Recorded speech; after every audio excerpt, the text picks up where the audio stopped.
Good afternoon, Cross Timbers. Today is Thursday, April 10th, 2014. This is Texan TV news from Tarleton State University campus in Stephenville, Texas, and I'm Shelby Hilton. In today's headlines, high school stabbing, parking lot update for 2014-2015 academic year, Gorman deaths, former President Bill Clinton speaks out about voting laws, Malaysian Navy ships hear signal from the Indian Ocean, and Tarleton Texan baseball underway. Now for today's top story from the Associated Press. A 16-year-old boy with kitchen knives stabbed and slashed 21 students and a security guard in the crowded halls of his suburban Pittsburgh high school Wednesday before an assistant principal tackled him. At least 5 students were critically wounded, including a boy whose liver was pierced by a knife thrusted that narrowly missed his heart. Others also suffered from deep abdominal puncture wounds. The suspect, Alex Fribble, was taken to custody and treated for minor hand wounds, then was brought into court in shackles and a hospital gown.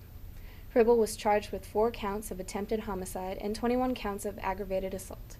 He was jailed without bail, and authorities said he would be prosecuted as an adult. The attack unfolded in the morning, just minutes before the start of class at Franklin Regional High School. It was over in about 5 minutes, during which the boy ran wildly down about 200 feet of hallway, slashing away with knives 8 to 10 inches long. Murraysville Police Chief Thomas Seafill said investigators were looking into reports a threatening phone call between the suspect and another student the night before may have triggered the attack. In campus news from the Tarleton State website, and an email addressed by Rusty Juergens, Vice President of Student Life, one of the major priorities that has come into the university's attention is being put into action. Adequate parking for Tarleton students, faculty, and staff has become a priority for the university, but it's also a significant challenge. The university is continuing its efforts to create solutions which increase the number of parking spaces while reducing the number of vehicles parking on campus, Juergens says. Part of the initial approach to better parking includes creating remote parking areas that will be available at a reduced fee of $25 per year. The first step will be to expand parking across Washington Street near the Horticulture Center.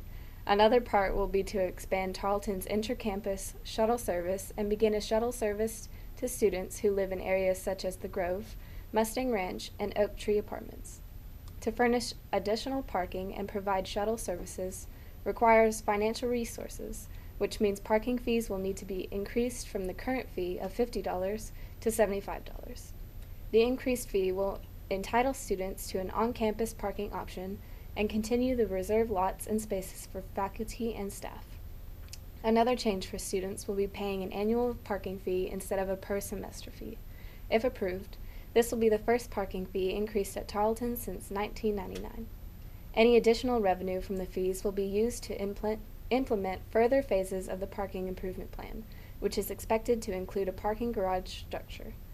In local news from the Stephenville Empire-Tribune, Gorman Police released a statement late Wednesday on the deaths of Lance and Karen Richardson. Despite the rumors circulating through the small community, the department has remained quiet throughout the ongoing investigation, and Wednesday proved much of the same.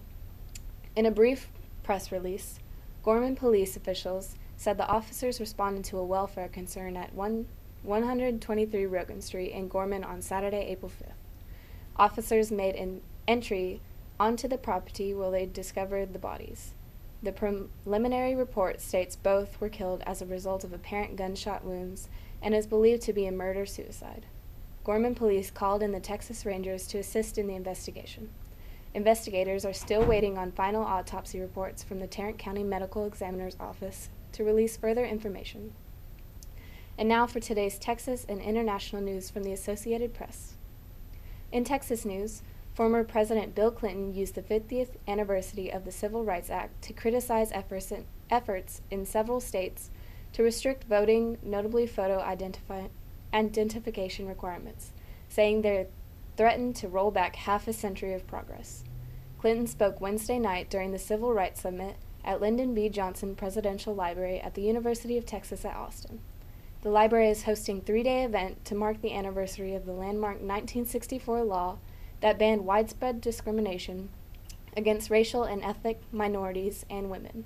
President Barack Obama is scheduled to give the keynote address Thursday, and former President George W. Bush will wrap up the summit later that day. Clinton spent much of his speech addressing last year's U.S. Supreme Court ruling that struck down key provisions of the 1965 Voting Rights Act, which was also signed into law by Johnson.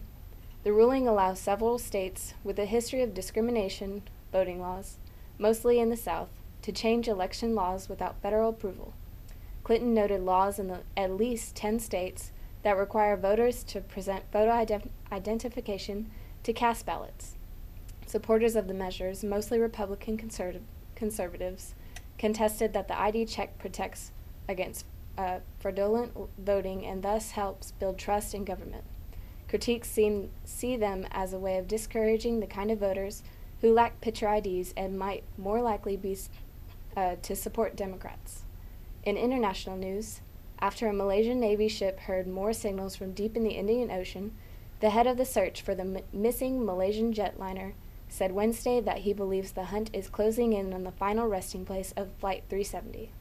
The Australian vessel Ocean Shield picked up 2 signals Tuesday, and an analysis of 2 other sounds showed that they were consistent with the plane's flight recorders. Investigators are optimistic that they will find the aircraft, or what is at least left of the aircraft, in the not too distant future.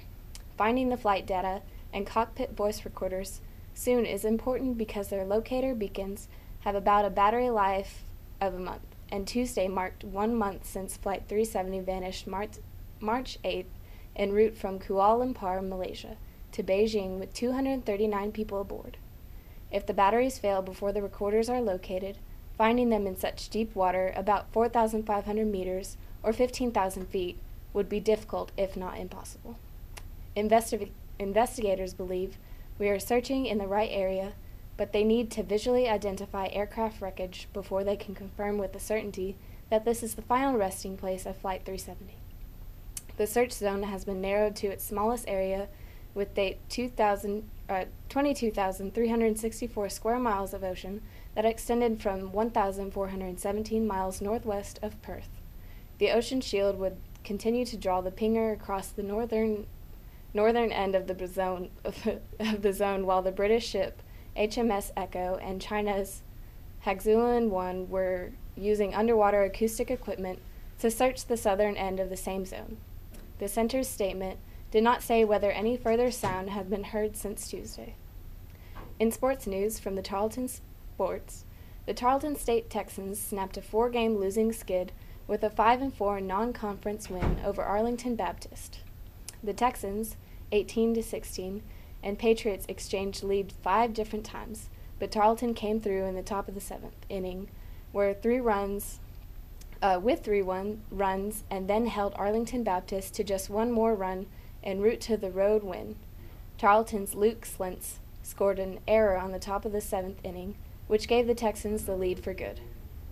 Tarleton then staved off Arlington Baptist. As the Patriots were unable to match the Texans down the stretch, the Patriots scored 1 run in the bottom half of the 7th on an RBI single by Ryan Wagley, but then could not draw even with the Texans. Following the start from Troy Oliosko, 5 relief pitchers were sent into the game in order to secure the win for the Texans. Matt Herrick recorded just 1 out of the 7th inning to earn his first win of his career, and Ethan Lenz faced 10 batters in relief to earn his team-leading 7th save on the season. The Patriots jumped out to an early 2-0 lead in the bottom of the first, but the Tarleton Bats finally got going on the top of the 3rd inning as Rustin Thomas singled and later scored, and Christopher Patton tied up the game on an Alvaro Moreno RBI single to right field. The Patriots would retake the lead in the bottom of the 6th inning, 3-2, but Tarleton rallied with its 3-run barrage in the next frame and never looked back. The Texans will return to Lone Star Conference action this Friday and Saturday against Angelo State, with a 3-game set to take place at Cio Ballo Baseball Complex in Stephenville. The first game of the series will get underway on Friday at least 3 p.m. And for today's weather forecast from the Weather Channel, today we'll have a high of 89 degrees with winds blowing at 21 miles per hour and a nightly low of 57 degrees. Today's broadcast was produced by Laura Rylant and Carly West. Don't forget to tell your friends about us and become a fan of Texan TV News on Facebook. I'm Shelby Hilton. Tune in for tomorrow for the latest news from the Tarleton State University campus in Stephenville, Texas.